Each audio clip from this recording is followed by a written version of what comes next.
Hello বন্ধুরা, তো চলে এসেছি আবার নতুন একটা ভিডিও নিয়ে। তো এখন হচ্ছে আমরা তোমাদেরকে দেখাবো যে যেদিন আমরা কাশী বিশ্বনাথ মন্দির দর্শন করেছিলাম, সেখান থেকে বাড়ি গিয়ে খেয়ে দিয়ে রেস্ট করার পরে আবার বিকেল 5টার দিকে বেরিয়েছিলাম যে এখানে গঙ্গা আরতি দেখবো বলে। তো তার আগে কি করলাম, আমাদের যে গাইড দাদা ছিল সে একটা জায়গায় শিব মন্দির নিয়ে গেল, সেটাও গঙ্গাঘাটের পাশেই, চন্দ্রঘাটের পাশেই। কিন্তু যাই হোক, মন্দিরটা পুরো ঘাটের ধারের কাছে ঘাটের পুরো পাশেই বলে আমাদেরকে নিয়ে গেল। আর বানারস মানে তো জানো, গলি গলিতে শিব মন্দির, গলি গলিতে বিভিন্ন রকমের দেবদেবীর মন্দির, যেমন দুর্গা মন্দির, গণেশ মন্দির। মানে ভাবতে পারছো, 2 লাখের বেশি আমাদের এর মন্দির ছিল মানে বানারসে, এখনও আছে। তার মধ্যে 75 থেকে 65টা মুঘলরা ভেঙে দিয়েছে।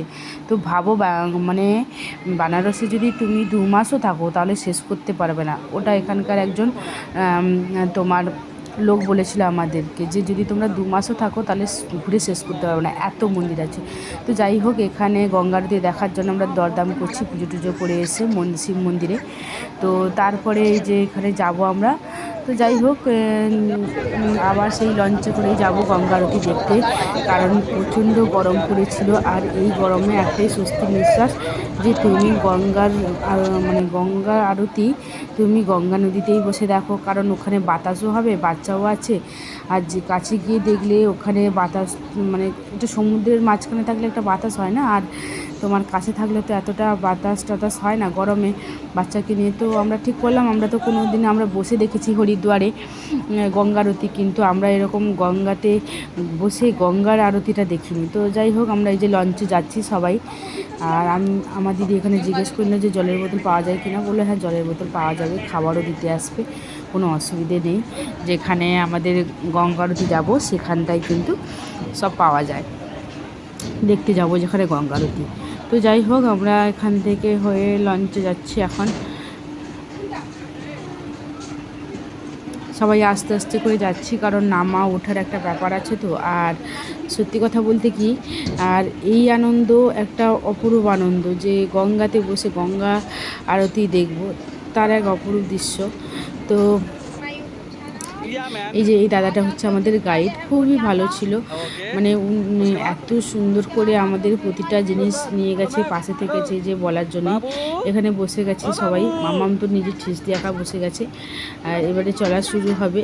আর আমরা যেদিন ছিলাম সে তখন জোয়ার এসেছিলো, এই জন্য দেখো কেমন লঞ্চটা এপাশ ওপাশ হচ্ছে।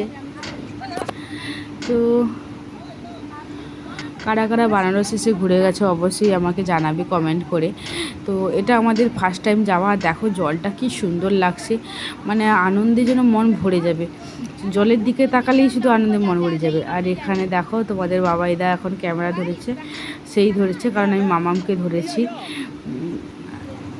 আর এখানে দেখো এই যে বাচ্চাটা এসছে মাছের খাবার নেওয়ার জন্য, কারণ আমরা যখন পুরো সমুদ্রের মাঝখানের দিকে একটু ঘুরে যাব তখন এই বললো তখনই খাবারগুলো দিতে, আর তখনই মাছগুলো খেতে আসে, বলে তোমরা দেখতেও পাবে, যদি সন্ধ্যা না হয় তাহলে মাছ যে খেতে আসছে দেখতে পাবে। তো যার জন্য তোমাদের বাবাইদা নিল, বললো এখানে ফেলতে না, একটু লঞ্চটা একটু মাঝখানের দিকে গেলে তখন ফেলবে। তো যাই হোক, এই যে বসে আছি সবাই গঙ্গা আরতি দেখার জন্য। এই যে দেখো এবারে চলা শুরু হবে, একে একে করে যে যার লঞ্চ চলা শুরু হচ্ছে। তো আমার ভিডিও কেমন লাগে অবশ্যই কমেন্ট করে জানাবে তোমরা, কারণ তোমাদের ভালোবাসার জন্যই আমি ভিডিও করি। আর এদিকে দেখো জলটা কেমন স্বচ্ছ পরিষ্কার, আর দূর থেকে না পুরো নীলাভ নীলাভ লাগছে। এই যে সবার একটা একটা করে লঞ্চ যাওয়া শুরু হয়েছে, সবাই যাচ্ছে ওই গঙ্গা ঘাটে গঙ্গা আরতি দেখার জন্য।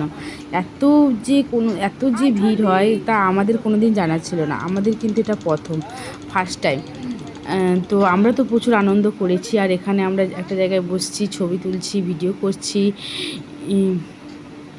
এগুলো একটা স্মৃতি বলুন, কারণ কবে আসবো আর আসা হবে জানি না, কার সাথে আসবো সেটাও জানি না। তো এই যে ফ্যামিলির সাথে যে আসা একটা অন্যরকম। তো যাই হোক, বসে আছি। তো আর আমরা যে গঙ্গা আরতি দেখতে যাচ্ছি এখানে অনেকেই আসেনি, কারণ সবাই টায়ার হয়ে পড়েছিল রোদে, কার মাথা টাথা ঘুরে গেছিলো, 3 ঘন্টা কাশী বিশ্বনাথে দাঁড়িয়েছিল, তো এই জন্য অনেকের অসুবিধা ছিল, তো অনেকেই আসেনি। তো দেখা যাক পরের ভিডিওতে আবার।